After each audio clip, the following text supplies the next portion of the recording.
é o seguinte, hoje nós vamos conversar sobre a diferença entre dois fenômenos que causam realmente muita confusão, que é o neoconstitucionalismo e o pós-positivismo.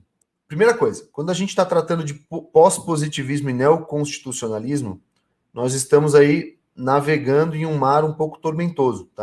Ambos, né, conceitos não estão tão consolidados ainda. Neoconstitucionalismo e pós-positivismo são coisas distintas, tá? Existe entre eles uma forte coincidência temporal, são duas correntes que surgem dentro do constitucionalismo contemporâneo, então pós-Segunda Guerra, e algumas ideias, alguns conceitos aparecem em ambas as correntes, mas a gente vai ver que de modo muito distinto. Tá? De tal modo que, apesar das semelhanças, de usarem algumas palavras coincidentemente, eles têm efeitos quase que opostos.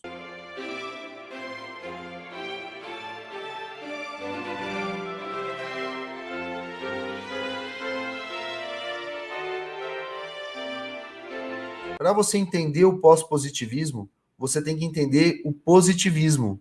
O positivismo não é o fenômeno caricato que muitas vezes a gente escuta de modo simplista na graduação, tá legal? Então, o positivismo ele é uma coisa refinada, ele é uma coisa sofisticada, ele foi inúmeros autores brilhantes das principais universidades, eles foram, de um certo modo, desenvolvendo o positivismo e respondendo a críticas, tá legal? Nós tivemos, de fato, uma versão do positivismo que seguia nessa linha. Aplicar a letra fina da lei, o juiz meramente boca da lei. Isso aí, basicamente, está ligado ao positivismo exegético, que é uma versão do positivismo lá do século XVIII e do primeira metade do século XIX. Mas, assim, essa foi uma primeira versão, tá? Do positivismo, vamos colocar, do positivismo moderno. Depois, você tem uma resposta a esse positivismo que já é bem mais sofisticada, que vem basicamente com Kelsen e Hart. E Hart, gente, é um autor que vocês precisam conhecer. Hart é um autor espetacular. E, basicamente, o que vai acontecer nessa segunda fase do positivismo? O positivismo ele vai perceber a abertura linguística e a complexidade do fenômeno linguístico. E daí ele vai... O que essa segunda versão vai dizer?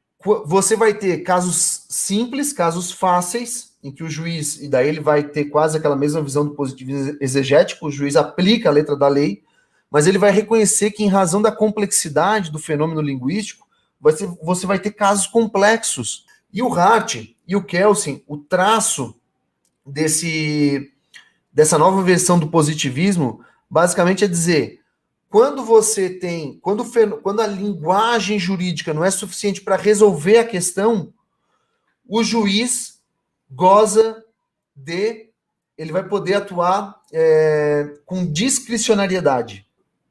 Basicamente, essa segunda versão do positivismo vai dizer, existem casos fáceis em que o juiz aplica a lei.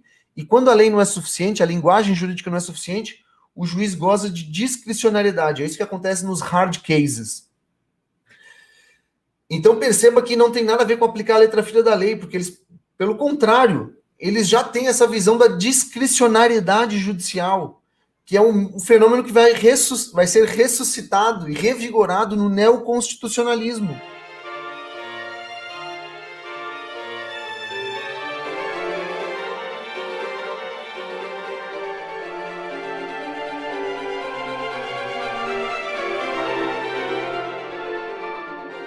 Então, assim, o que é o pós-positivismo, então?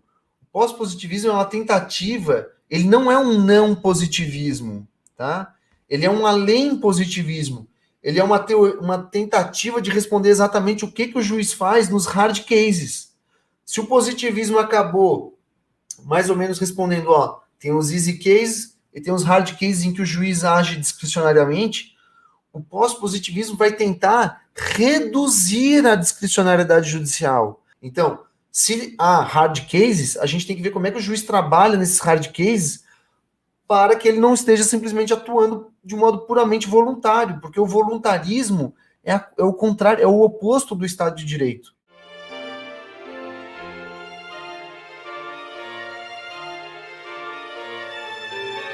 que você vai ter depois no neoconstitucionalismo? Veja que algumas coisas acabam sendo semelhantes no neoconstitucionalismo. Eles vão falar de aproximação entre direito e moral, eles vão falar do papel de princípios, eles vão falar da questão da complexidade da linguagem, as novas teorias linguísticas, em que você atribui sentido, você não descobre sentido, tá?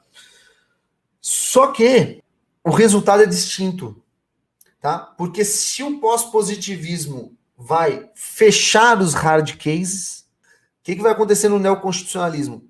No neoconstitucionalismo, esse fenômeno de recuperação da moralidade, de uso da abertura linguística, de novas técnicas linguísticas, novas filosofias e teorias linguísticas, ele não é feito para fechar em hard cases, mas ele acabou, pelo menos foi esse o efeito histórico, não sei se era a intenção dos autores inicialmente, o efeito dele foi abrir, tá? Então ele vai dizer que basicamente o direito é sempre a aplicação dos princípios. O catálogo dos princípios é aberto, então você não acaba fechando hard case, você acaba transformando todo o caso de direito num hard case. Então, o fenômeno do neoconstitucionalismo, o que é? É que todo direito, tá? Ele é a aplicação direta de princípios constitucionais. Ou pelo menos pode ser sempre assim quando o juiz entende que os princípios não foram fixados do modo ótimo. Então você, ao invés de fechar os hard cases, ele é um método para tornar todo o direito um conjunto de hard cases. Ele abre a discricionariedade. Tá? Então ele cria a discricionariedade, ele amplia a discricionariedade judicial.